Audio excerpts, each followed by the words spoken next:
지난 25일 네팔에서 큰 지진이 일어났습니다.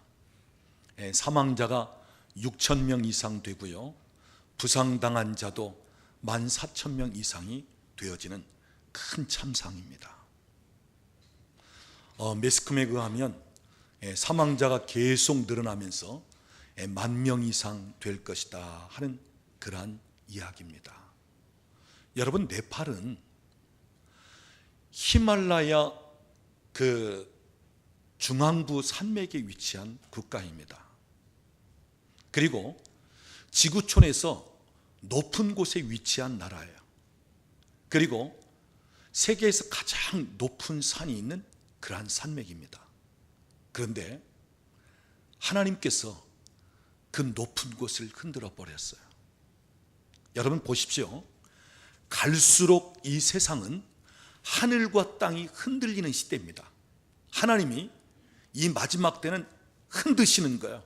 그래서 아무리 높은 곳일지라도, 아무리 안전한 곳일지라도 하나님이 흔드십니다. 이게 마지막 때 징조예요. 왜요? 세상 끝날이 다가오고 있다는 사인입니다. 동시에 이번 지진은 세계에서 가장 높은 곳을 흔들어 버렸거든요. 그래서 에베레스트 산에 눈사태가 일어나면서 거기서도 많은 사람들이 죽게 되고요, 우리가 어려움을 당한 분들에 대해서 마음 아파하고 또 기도하고, 우리가 때로는 위로하고 작은 물질이라도 그들을 도우면서 위로할 필요성이 있습니다. 남의 이야기가 아니라 어찌 보면 우리 이야기도 될 수 있습니다. 그러나 우리가 이런 사건을 통해서 영적인 시각을 열어볼 필요성이 있는 것입니다. 왜 하나님께서 다른 곳이 아닌 가장 높은 곳을 흔들었겠는가? 저는 개인적으로 하나님 앞에서는 제 아무리 높은 곳도 예외가 아니라는 거예요.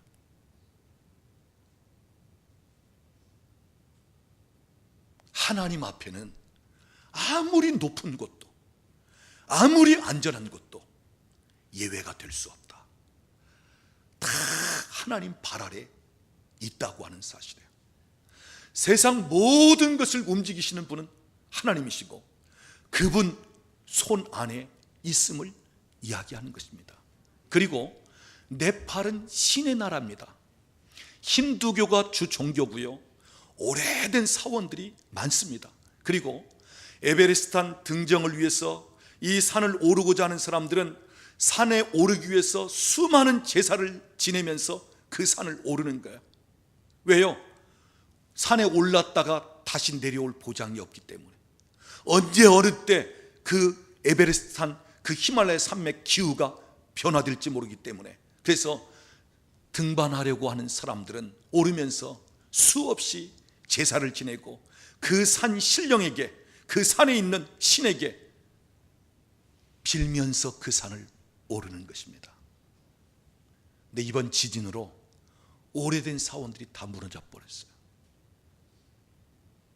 저는 개인적으로 하나님만이 주가 되시고 오직 하나님만이 섬김을 받으실 뿐이고 하나님 외에는 다른 신이 없다는 것을 바로 그 나라에서도 다시 한번 일깨워 주는 듯한, 그리고 요즘 이 네팔이 아주 복음 운동이 일어나고 있는 나라입니다. 그럴 때 정말 하나님밖에는 구원이 없구나, 그동안 수백 년 수천 년 믿어왔던 그 모든 사원들, 그 신들도 별것이 아니구나 하면서 하나님을 바라볼 수 있는, 그래서 영적인 면에서는 오히려 이 마지막 때 우리 믿는 자들로 하여금 경종을 울리면서 정말 우리 하나님밖에는 없고 하나님 의지하면서 또 하나님이 보호해 주시고 하나님이 지켜 주셔야 되겠구나 하면서 정신을 차릴 때가 이 마지막 때고 세상 마지막 때가 가까이 왔구나 하면서 더 믿음을 가질 때가 바로 이때라고 하는 사실입니다. 사랑하는 여러분, 피해를 입고 어려움을 당한 그분들을 우리가 위해서 기도하면서 동시에 하나님, 정말 이 마지막 때는 오직 하나님밖에 없습니다. 하나님, 내가 더 의지합니다. 하나님, 더 믿음으로 깨어있기를 원하며 더 정신 차리고 하나님 의지하면서 나가기를 원합니다 하면서 더 하나님을 의지할 수 있는 그러한 때가 될 수 있기를 우리 주님의 이름으로 축복합니다. 여러분, 오늘 우리가 읽은 말씀을 보면 예수님은 실내에서 말씀을 전하고 계시고, 그때 예수님의 어머니와 동생들이 예수님을 찾아왔어요. 무엇인가 말을 하기 위해서 예수님을 찾아온 것입니다. 그래서 예수님의 어머니와 동생들은 밖에 있고, 또 한 사람이 예수님께 조용히 이야기하는 것입니다. 예수님, 밖에 어머니와 동생들이 찾아왔습니다. 무엇인가 할 말이 있는 것 같습니다 하고 소식을 전한 거예요. 자, 여기서 우리가 먼저 생각할 것은 얼마든지 안에 들어와서 기다릴 수도 있고, 또 예수님 말씀하신 것을 통해서 은혜를 받으면서 기다리다가 예수님을 만날 수도 있고, 또 들어와서 다급하면 주변에 있는 사람에게 기별을 하게끔 할 수도 있는데,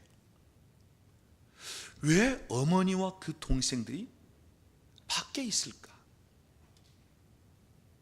자, 우리 같으면 지금 예수님이 안에서 말씀을 전하고 계시니까 그 말씀 좀 듣기라도 원하는 마음에 들어와서 기다릴 수 있잖아요. 그런데 왜 밖에 있을까? 예수님의 어머니는 충분히 예수님을 알고 또 그만한 믿음을 가지고, 그리고 주님 곁에 있고, 나중에 보면 주님 사역에 가장 앞장선 동역자였고, 그러지만 지금 예수님 어머니마저도 밖에 계시는 것은 예수님의 육신의 형제들이 그 당시에는 예수님의 가르침이나 예수님에 대해서 잘 받아들이지 못하고 있었다고 하는 사실.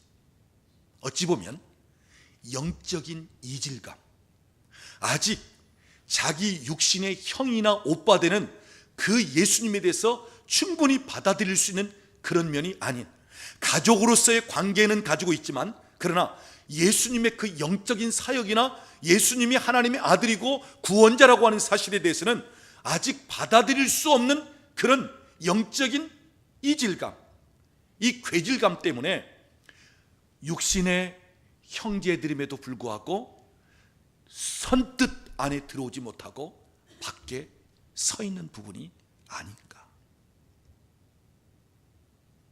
자, 한 사람이 예수님께 어머니와 동생들이 무엇인가 말하려고 밖에 서 있습니다. 그럴 때 예수님은 어떤 대답을 하셨습니까? 자, 우리 성경을 한번 더 보겠습니다. 우리 48절부터 50절 말씀까지 우리 같이 읽어보겠습니다. 말하던 사람에게 대답하여 이르시되 누가 내 어머니이며 내 동생들이냐 하시고, 손을 내밀어 제자들을 가리켜 이르시되 나의 어머니와 나의 동생들을 보라. 누구든지 하늘에 계신 내 아버지의 뜻대로 하는 자가 내 형제요 자매요 어머니이니라 하시더라.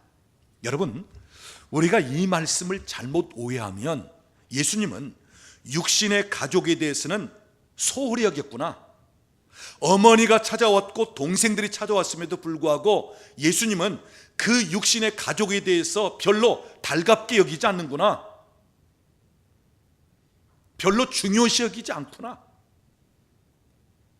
예수님은 육신의 가족보다도 오히려 지금 은혜 가운데 말씀을 듣고 있는 그 영적인 믿음의 권속들에 대해서 더 비중을 두고, 오늘날로 말하자면 교회 구성원, 오늘날로 말하자면 믿음의 형제들에게 더 우선순위와 더 중점을 두고 육신의 가족은 소홀히 여기는구나.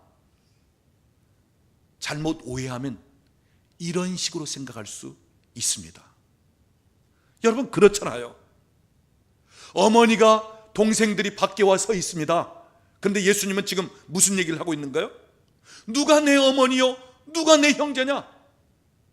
여기 있는 하나님의 뜻대로 행하는 믿는 자, 이들이 내 어머니고 이들이 내 형제니라. 그러니까 마치 밖에 서 있는 육신의 가족에 대해서는 외면하고 지금 예수님 곁에 있는 그 믿음의 권속들만을 예수님이 위하는 그런 식으로 보여질 수 있다는 것입니다. 근데 여러분 오해하지 마십시오. 예수님은 육신의 가족을 소홀히 여기지 않았습니다. 예수님은 육신의 부모님에 대해서 절대로 쉽게 생각하지 않았습니다. 예수님은 무척 가정적이었습니다. 그리고 부모님께 너무 순종하는 분이셨고, 그리고 너무너무 효도하는 아들이셨습니다. 또한 그 동생들을 잘 보살피고 그 동생들을 거느렸던 예수님이었습니다. 우리가 성경을 보면 예수님의 육신의 아버지 요셉은 무슨 일을 하고 있었다고요? 목수 일을 하고 있었습니다. 마태복음 13장 55절을 보면 이는 그 목수의 아들이 아니냐 그랬어요. 예수님을 보면서 목수 아들이라고 했단 말이에요. 그러니까 예수님의 아버지 요셉은 목수 일을 하고 계셨다는 거죠. 그리고 예수님이 30세, 30살이 되어서 공생의 사역을 시작했는데, 그렇다면 30세까지는 집에서 무슨 일을 했을까? 아버지 목수의 일을 도왔고요. 그리고 30이 될 무렵에는 예수님도 작은 목수가 되어 있었을 거예요. 여러분 그렇잖아요. 어릴 적부터 아버지 일 보고 배웠고요. 어릴 적부터 같이 아버지와 함께 목수를 했으니 예수님도 나이 30살쯤 되었을 때는 웬만한 목수가 되어 있었을 거란 말씀이에요. 저는 이 말씀을 통해서 제가 청년 때 참 견디고 위로가 됐던 말씀이에요. 예수님이 아버지의 일을 도와서 목수 일을 하셨다. 제가 이 말씀을 붙잡으면서 제가 참 힘들고 어려운 이 젊음의 때를 이겼던 때가 있어요. 제가 대학을 졸업했을 때 저희 아버지가 벽돌 공장을 하고 있었습니다. 그런데 그때 도로를 넓히면서 새로 집들을 짓게 되었고, 외부에서 온 건축업자들이 저희 아버지 공장에서 벽돌을 갖다가 썼습니다. 그런데 그만 부도를 내고는 도망을 가버리고 만 거예요. 그러니까 실컷 수고해서 벽돌 다 대어주었더니 나중에는 돈을 받을 수 없는 거예요. 그러니까 믿음도 없던 터라 그냥 화가 나고 생각만 하면 술 잡수가면서 마치 알코올 중독처럼 되어가는 거예요. 그럴 때 제가 집으로 돌아와서 아버지 일을 제가 시작하기 시작했습니다. 젊을 때 노가다판에 뛰어든 거예요. 왜? 그 일이 그런 식이니까. 요즘은 자동적인 기계도 나왔고요. 요즘은 알아서 척척척척 콘크리트도 배합하고 벽돌도 찍어서 자동적으로 탁 옮겨 놓습니다. 근데 그때는요 완전 노가다판이었어요. 기름칠 돼가지고 그냥 대학 졸업한 놈이 그 시골에서 한 3년 정도를 제가 아버지 일을 대신하는 가운데, 그때 우리 예수님도 아버지 일을 도와서 목수 일을 하시는데, 나도 내 아버지가 벽돌 공장 하시니까 나도 이 일을 감당해야지 하면서 한 3년 정도 그 일꾼들을 데리고 맡아서 일했던 경험이 있습니다. 예수님 가정적이었어요. 부모의 일을 도와서 그 목수 아버지의 일을 잘 도와서 목수 일에 충실했던 예수님이었습니다. 그리고 여러분, 예수님 얼마나 효성이 지각한 분인지 아십니까? 자, 십자가 위에 달려서 그 고통스러운 상황 속에서도 그 밑에 있는 어머니를 생각하는 것입니다. 그러면서 곁에 서 있는 제자에게 내 어머니라 하면서 어머니 맡기는 거예요. 여자여 보소서 아들이니다. 지금부터는 옆에 있는 요한이 어머니 아들 노릇할 것입니다. 그러면서 어머니를 생각하였던 예수님이었습니다. 예수님은 지극히 가정적이었고, 그리고 부모님을 그만큼 생각했고, 또한 효성이 지극한 분이셨습니다. 여러분, 오늘 본문을 통해서 오해하지 마십시오. 어떻게 어머니가 찾아왔고 동생들이 찾아왔는데 마치 거들떠보지도 않고 누가 내 어머니고 누가 내 형제냐면서 그 집 안에 있는 믿음의 권속들을 이야기하겠는가? 아닙니다. 예수님 너무너무 가정적이고 예수님 너무너무 효성이 지극했습니다. 자, 오늘날 가정에 대한 흐름 여러 가지 이야기할 수 있습니다. 첫째는 점점 완전한 핵가족 제도가 되어가고 있다고 하는 사실이죠. 그래서 요즘은요, 부모도 형제도 초월하여 자기 가족 중심이에요. 그래서 요즘은 사촌들끼리도 별로 왕래가 없어요. 그냥 내 남편, 내 아내, 내 자식, 이게 전부입니다. 그리고 여러분, 세상 나가서 보면 소통이 그리 쉽지 않아요. 점점 갈수록 경쟁 사회입니다. 점점 갈수록 이기적입니다. 개인화되어 가고 있습니다. 그래서 세상에서 좀처럼 옛날처럼 소통이 되지 않아요. 관계가 힘들어요. 그러다 보니까 가족끼리 똘똘 뭉치는 거예요. 그래서 점점 두터운 핵가족화 시대가 되어가고 있습니다. 그러면서도 오늘날 가정들은 너무 많이 깨어지고 있다고 하는 사실이에요. 여러분, 가정은 하나님의 아이디어로 세워진 가정입니다. 그래서 창세기에 보면 아담 혼자 독처하는 것 하나님 보실 때 좋아 보이지 않아서 하와를 만들어서 짝지어 주면서 에덴 동산에서 결혼 주례하여 가정을 세우신 분이 하나님이십니다. 그래서 여러분, 하나님은 오늘도 가정을 통해서 참 놀라운 계획을 갖고 계시고 가정을 통해서 하나님이 참 놀랍게 일하시는 하나님 되십니다. 그런데 하나님께서 세우신 가정을 사탄은 파괴시키려고 하고 있다고 하는 사실이에요. 그래서 점점 오늘날 가정이 파괴되고 있습니다. 우리나라도 이혼율이 계속 급증하고 있어요. 특히 결혼한 지 몇 년 안 되는 젊은 부부들 사이에 깨어지는 가정들이 많습니다. 또 요즘 황혼 이혼율이 높죠. 자식 때문에 살았는데 이제 자식들 출가시키고 결혼시킨 다음에는 갈라서겠다는 것입니다. 더 이상 못 살겠다는 것입니다. 그래서 연세 드신 분들 황혼 이혼율도 높아지고 있습니다. 자, 이 마지막 때 가정이 위협을 받는 시대입니다. 가족 관계가 깨어지는 시대입니다. 여러분, 법적인 이혼이 안 돼 있어도 오늘날 한 가정 안에서 한 식구처럼 살면서도 얼마나 남편은 남편대로 외롭고 아내는 아내대로 외로운 시대인지 아십니까? 같이 밥은 먹고 한 집에 거하고 있으면서도 전혀 딴 생각으로, 아니 연합이 없고 그냥 몸만 집안에 담고 살아가는 사람들이 많다고 하는 사실이에요. 또한 부모와 자녀 간에도 너무너무 다른 그러한 가족이에요.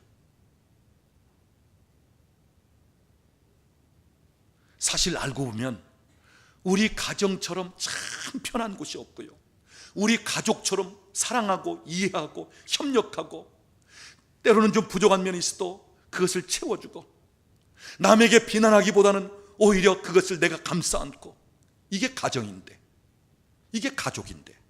그런데 오늘날 우리 가정이 점점 깨어지고 함께 살면서도 관계가 옛날처럼 그렇게 오붓하고 연합되지 못한 그러한 시대. 그래서 말라기 4장을 보면 아비의 마음을 자녀에게로 돌이키고 자녀의 마음을 아비에게로 돌이키면서 세대 간의 연합을 말씀하고 있는데, 우리 부모와 자녀 간의 연합을 말씀하고 있는데, 오늘 이 시대는 정말 그럴 필요성이 있는 것입니다. 오늘 저는 선포합니다. 오늘 우리의 가정은 주 안에서 연합될 것을 선포합니다. 아버지의 마음이 아들에게로, 아들의 마음이 아비에게로 돌이키면서 세대 간의 연합이 이루어질 것을 선포합니다. 오늘 우리가 집안에 함께 있는 그냥 거주하는 가족이 아니라 진짜 마음을 열고 서로 연합이 되어지고, 그러면서 서로 한 목표를 가지고 나아갈 수 있고, 힘들 때 위로하고 격려할 줄 알고, 그리고 부족한 점이 있으면 내가 채워줄 줄 아는 그러한 복된 가정, 그러한 복된 가족이 될 수 있기를 우리 주님의 이름으로 축복합니다. 여러분, 때로는 집을 떠나서 여행할 때가 있고요, 집을 떠나서 좀 다른 데 거주할 때가 있는데, 여러분, 얼마나 우리 집이 좋습니까? 저도 어느 때 여행을 하다 보면 2, 3일은 괜찮아요. 근데 3일 지나가면 집에 가고 싶더라고요. 아무리 좋은 호텔에 묵고 있고요, 아무리 좋은 곳을 볼지라도 집 생각나요. 집처럼 편한 곳이 없어요. 얼마든지 편하게. 여러분, 우리 가족 얼마나 편합니까? 이미 나의 알 것 다 알고, 부족하고 연약한 점이 있다 할지라도 그것을 감싸주고, 또 나의 부족한 부분을 노출시키며 나타내 보일 수 있는 그런 가족. 그래서 우리 가정처럼, 우리 가족처럼 행복한 곳이 없다 하는 것입니다. 내가 밖에 나왔다 돌아갈 집이 있다는 것, 내가 집에 돌아갈 때 나를 반겨주는 가족이 있다는 것, 얼마나 행복한 것입니까? 오늘 저와 여러분의 가정이 하나님이 지키시고 보호하심으로 이 마지막 때 가정들이 많이 깨어져가는 그런 가운데 있다 할지라도 든든하게 세워지는 그러한 귀한 가정이 될 수 있기를 우리 주님의 이름으로 축복합니다. 우리 옆에 계신 분들에게 한번 이야기합시다. 특히 부부간에 계시는 분들, 또는 자녀와 함께 하시는 분들, 한번 우리 사랑을 표현하고 우리 마음을 한번 표현합시다. 사랑합니다, 감사합니다, 한번 얘기하세요.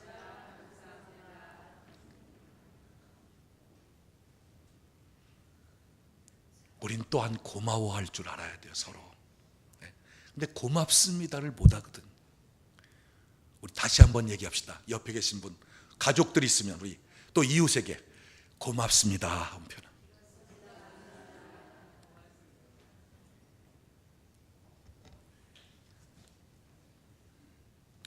자, 오늘 본문 말씀,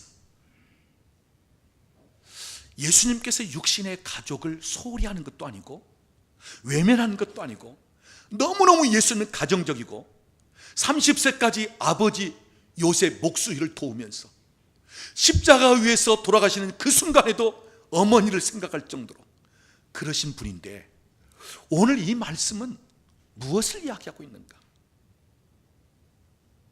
여러분, 오늘 이 본문 말씀은 가족이 너무너무 소중한데, 만일 가족 중에 하나님을 모르고 하나님의 뜻대로 살지 않는 식구가 있다면 이 땅에서는 가족으로 함께 살 수 있지만 저 천국 영원한 본향에 가서는 함께 살 수 없다는 것입니다. 이 땅에서만 가족으로 함께 사는 것이 아니라 영원한 하나님 나라 천국에서도 영원한 가족이 되어야 되지 않겠느냐.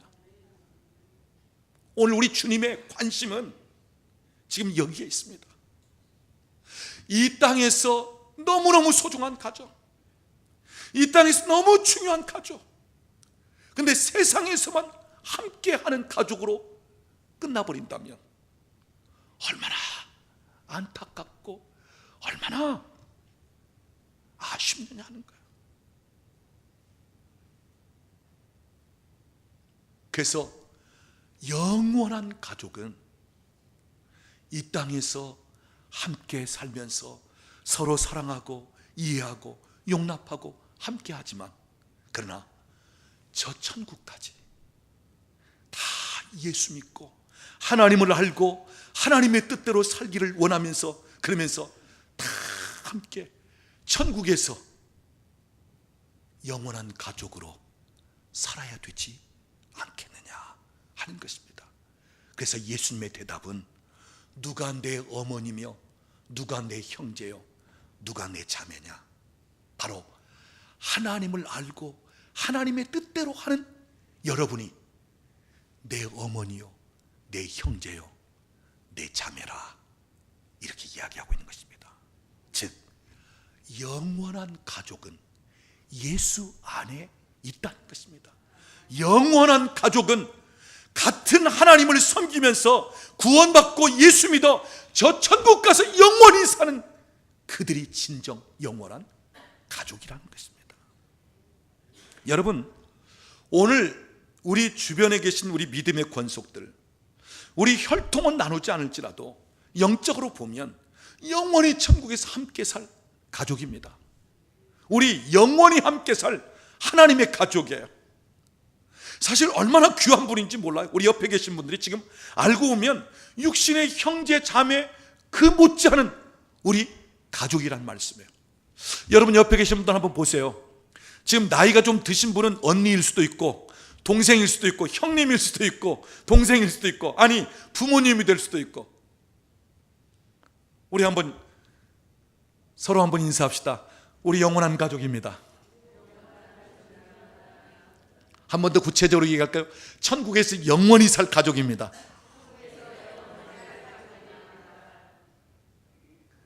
오늘 우리 주님의 관심은 바로 여기에 있습니다. 육신의 가족을 경히 여기는 것 아니에요. 지금 어머니와 동생들이 찾아왔는데 밖에 세워두고 나 몰라 하는 것이 아닙니다. 너무너무 가정적이고 너무너무 육신의 가족을 생각하는 예수님이신데, 주님의 관점은 이 세상에서만 너무너무 소중한 가족으로 그칠 것이 아니라 영원히 함께 살 수 있는 저 천국의 가정이 되기 위해서는, 저 천국에서 영원히 함께 사는 가족이 되기 위해서는 아버지의 뜻대로 행하는 자라야, 하나님을 아는 자요 예수를 구주로 영접하고 그래서 구원의 확신이 있는 자라야 영원한 천국에서 함께 살 가족이 되지 않겠느냐 하는 것입니다. 사랑하는 여러분, 누가 영원히 함께 살 우리의 형제요 자매요 어머니겠습니까? 바로 예수님 영접하고 저 천국에 갈 확신이 있는 자들이 우리의 영원한 형제요 영원한 자매요 영원한 부모요 자녀인 것입니다. 자, 오늘 여기 예수님의 동생들이 예수님 가르치시는 그 집안에 들어오질 않습니다. 밖에 서 있어요. 그러니까 예수님의 어머니는 늘 예수님 곁에 계셨고 예수님께 누구보다 영적인 동역자 있고, 예수님 어머니는 예수님 계신 곳마다 따라다녔어요. 가장 적극적인 동역자요 가장 적극적인 예수님 사역의 후원자였습니다. 그런데 동생들은 그렇지 않았다는 말이에요. 아마 오늘 본문에 어머니마저도 지금 예수님이 안에 계시는데 들어오지 못하는 이유는 그 동생들을 어떻게 보면 들어가자, 들어가, 너네 형이 지금 말씀 전하고 있는데 우리 들어가자, 아마 그렇게 그 동생들을 좀 만류하면서 어머니도 밖에 서 계시는지 모르겠어요.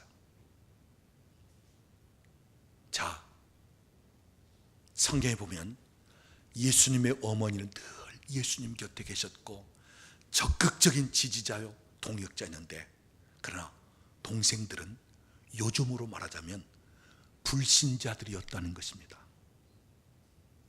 예수님을 받아들이지 못하고요, 육신의 형으로서는 혹 인정할지 모르지만 예수님의 사역이든 예수님이 하나님의 아들, 예수님이 구원자, 거기에 대해서는 받아들이지 못한 상태였다는 것입니다.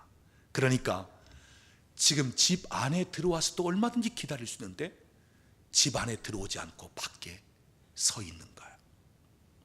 자, 그런데 놀라운 사실은요, 예수님의 사역이 끝나가면서 몇 년 지난 다음에, 그리고 예수님이 죽으셨다가 다시 부활하시고 이제 아버지께로 승천하신 그 후, 내가 너희에게 이르노니 예루살렘을 떠나지 말고 위로부터 너희에게 임할 능력을 기다리라.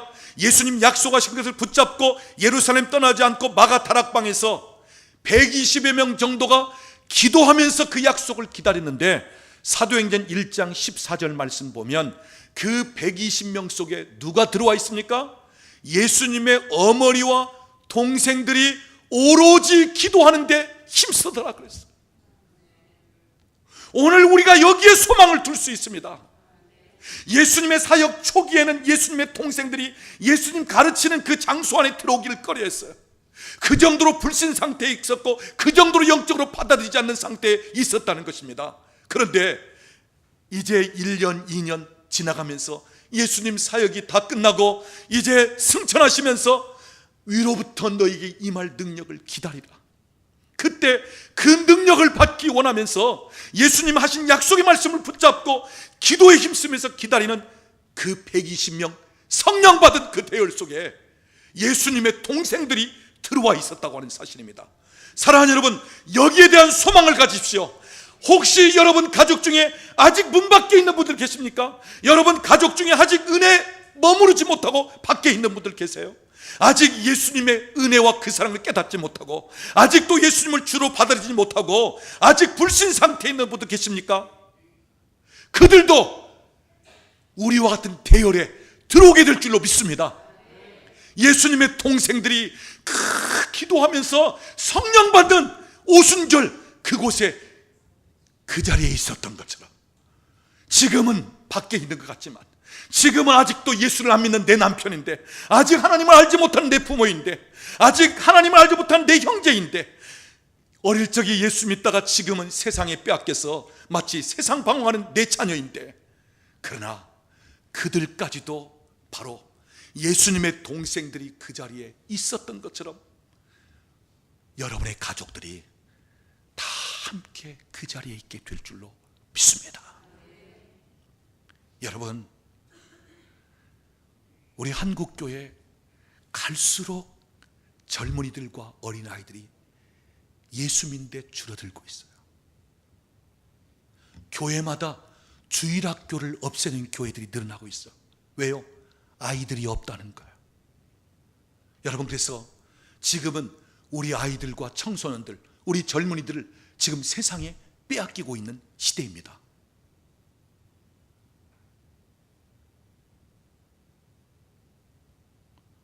그래서 어른들은 교회마다 꽉 차지만 애들은 없어요. 젊은이들이 없어요. 그래서 지금 우리 한국교회에 대해서 엄청난 염려와 걱정을 하고 있는 거예요. 앞으로 20, 30년만 지나가면 이제 노인들로만 우리 한국교회가, 그리고 젊은 세대가 없는.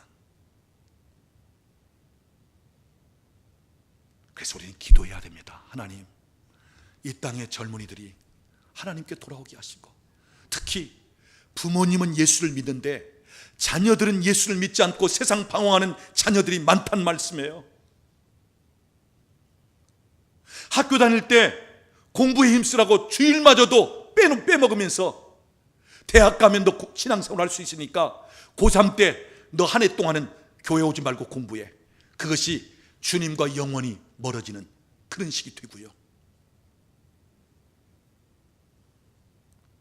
그래서 오늘 우리는 기도해야 됩니다. 사랑하는 여러분, 오늘 우리가 부모님 효도하면서 우리 자녀들을 정말 사랑으로 양육하면서 부모님 필요한 것 해드릴 수 있고, 육신적으로 무엇인지 공급해 드릴 수 있고, 우리 자녀들에게 육적인 공급과 더불어 정말 사랑한다, 너를 내가 너무너무 아끼고 내가 너를 사랑한다면서 얼마든지 우리 자녀들을 향하여 사랑을 표현하면서, 그래서 여러분, 가정의 달, 우리가 부모님께 효도하고 우리 자녀들을 정말 사랑으로 양육해야 되는데, 최고의 효도가 무엇이겠습니까? 내 자녀들에 대한 최고의 사랑이 무엇이겠습니까? 우리 부모님들 필요로 하는 것, 육신적인 것 얼마든지 공급해드리면서 효도할 수 있지만 최고의 효도는 영원한 천국에 가서 주 안에 살 수 있게 해드리는 것, 예수 믿을 수 있게 해드리는 것이 최고의 효도인 것입니다. 우리 사랑하는 자녀들에게 무엇이든지 아낌없이 다 줄 수 있고 너무너무 사랑하기 때문에 모든 것을 다 채워줄 수 있는 그러한 우리 자녀들이지만 최고의 사랑은 예수 안에 거하게 하는 것, 예수 믿고 구원받아 저 천국에 가서 영원히 함께 살 수 있게 하는 것, 이것이 최고의 사랑이 아니겠는가 하는 것입니다.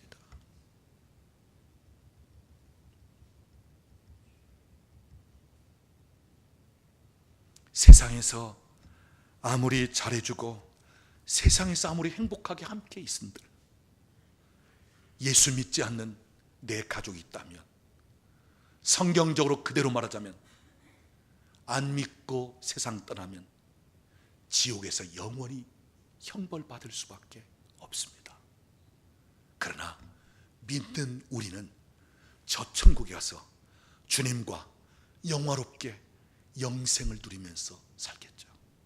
그러면 완전한 이별입니다. 영원한 이별이 되어버리는 것입니다.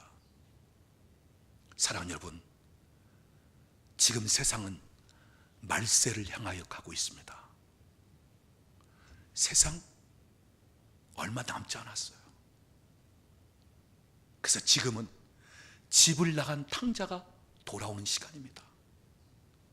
지금은 돌아올 때, 오늘 우리 가족 중에 아직 예수를 믿지 않는 분들이 계시다면, 내 부모님이 예수를 아직 믿지 않는 가운데 있다면, 내 남편이 아직 예수를 믿지 않는 가운데 있다면, 내 자녀들이 아직 예수를 믿지 않고 세상 가운데 살고 있고 세상 철학과 세상 이론을 따라가면서 그냥 자기들 의지하면서 자기 힘만 믿고 사는 그러한 자녀들이 되어 있다면, 지금은 어떻게 하더라도 내 부모님 예수 믿게끔, 내 자녀 예수 믿게끔 바로 이 시기인 것입니다. 오늘 성경은 말합니다. 누가 내 어머니며 누가 내 형제고 누가 내 자매냐? 하나님의 뜻을 아는 자, 그 뜻대로 하는 자가 내 어머니요 내 형제요 내 자매니라. 영원한 가족이라는 것입니다.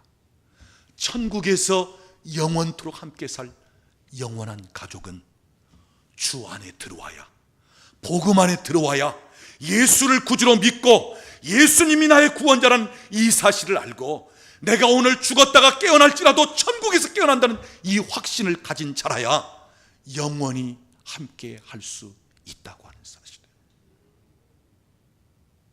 사랑하는 여러분, 오늘 우리는 무엇보다도 우리 가족 전도에 힘쓸 때입니다.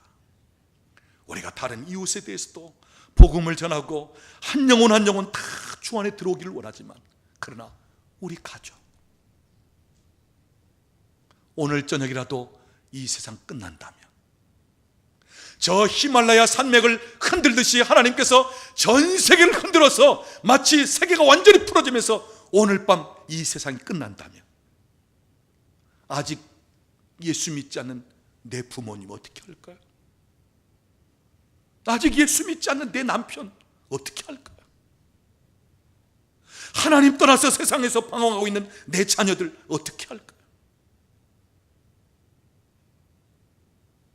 여러분, 지금은 우리가 정말 다급한 심정을 가지고, 진짜 주님의 심정을 가지고 우리가 기도하고 사랑으로 돌보고 그러면서 그 영혼을 주님 앞에 인도하기 위해서 전도하는 데 힘써야 할 그러한 때입니다. 다시 한번 말씀드립니다. 최고의 효도는 내 부모님 예수 믿게 하여 저 천국에 살 수 있게 해드리는 것, 최고로 내 사랑하는 자녀들에게 향한 사랑은 저들이 이 땅에서도 하나님 앞에 상급받는 삶을 살고 저 천국에 주님 예비하신 그곳에 이룰 수 있게 하는 것. 그래서 오늘 저와 여러분의 가족들이 다 구원받고 다 저 천국 영원히 살 본향에서 함께 할 수 있는 영원한 가족이 될 수 있기를 바랍니다. 여러분의 기도를 하나님께서 들으실 것입니다. 여러분의 그 애탄 마음을 하나님이 아시고, 그래서 하나님께서 여러분 주변에 있는 가족들을 이제 주님 앞에 돌아올 수 있도록 하나님께서 역사하실 것이고, 그래서 주님 언제 오실지라도 온 식구들이 다 함께 들림을 받으면서 영화로운 천국에서 다 함께 영원한 가족이 될 수 있기를 우리 주님의 이름으로 축복합니다.